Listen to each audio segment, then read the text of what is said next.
Tag was directed by Jeff Tomsic and it stars Jeremy Renner, Jon Hamm, Ed Helms, Jake Johnson, and Hannibal Buress, along with Rashida Jones, Isla Fisher, and some others. And it's based on the real story about a group of friends who every year for one entire month play tag ever since childhood. They have kept the game going for them to stick together and in each other's lives, and in this specific story they travel to Jeremy Renner's wedding so they can tag him once and for all, since he is the one guy in the group who has never been tagged. 2018 has been a pretty good year for comedy thus far, and Tag continues that streak. This is a really enjoyable, funny, and, no kidding, really endearing film. The theme of friendship goes throughout the film from beginning to end. You really feel a bond between these guys. They really make a good job at developing the characters enough for you to see every similarity and every difference in between them. We have an array of characters that are so different and somehow you feel such a bond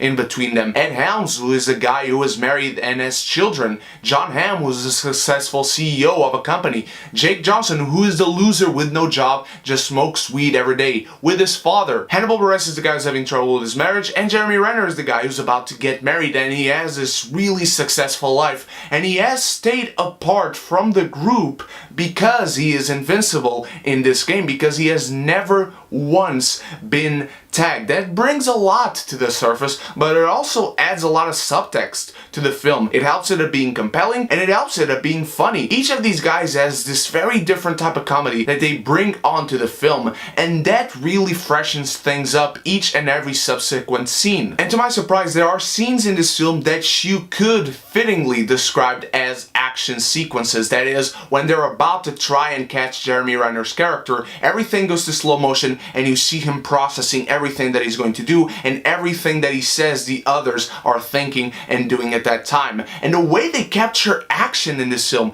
it's brutal when it needs to be brutal, and it's violent, and it's really, really creative. And the film starts off right away. It doesn't waste any time whatsoever. As soon as the movie starts, boom, they're gathering the group to go to the wedding to try and catch Jeremy Renner. And I felt that really helped the film get going, and it never really stopped. It keeps these really good pacing throughout, only stopping for the moments where you need these characters to breathe, and those are very important moments as well, both for the characters and for us as an audience to understand where these characters and their motivations are coming from. There is one moment, without spoiling near the end, that feels really abrupt because of how severe it is. However, once you think back through the whole film again, you really see the seeds they planted throughout again. They might have been a little too subtle for a film like this that is essentially a comedy, and yes, it has drama elements just like any comedy, but it really helps these characters and the film that you just seen and your appreciation for their story of friendship. But this is not a flawless movie. There are moments where these characters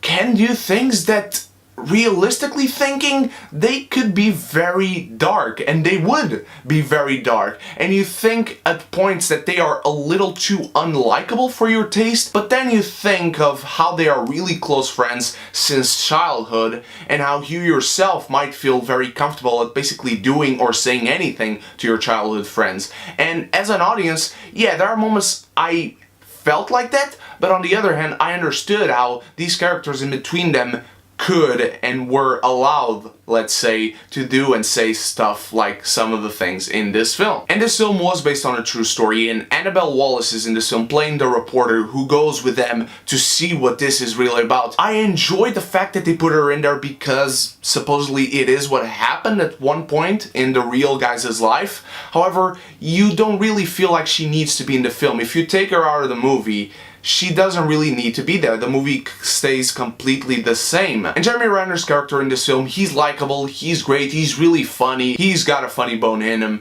However, the way they use the character as this guy who went paranoid about staying invincible really detaches him from the rest of the group. And until one moment near the very end of the film, really in the last 10 minutes, you don't really feel a bond that much throughout the film. I mean, the other guys weren't even his best men. They weren't even invited to the wedding. He says he knew they would come eventually, but it leaves a sour taste in your mouth. At the end of the day, Tag is so funny, it is endearing to a realistic degree, it doesn't feel sappy or cheesy, and it gives you this message of stay in touch with your friends, whether they're from childhood, whether they're from right now. Imagine you playing Tag or anything else with them in 30 years time, and it is compelling just because of that. It is something you would want to do to keep your close circle of friends in your life until, yeah, the day you die, I guess. Tag is enjoyable to the 10th degree. I love each and every one of these guys. They bring something new and refreshing to their roles. Isla Fisher kills it as well, and I really like the action scene and the dynamic of the action scenes in this film. I felt for each one of them, and I'm going to say that Tag is a collector's item.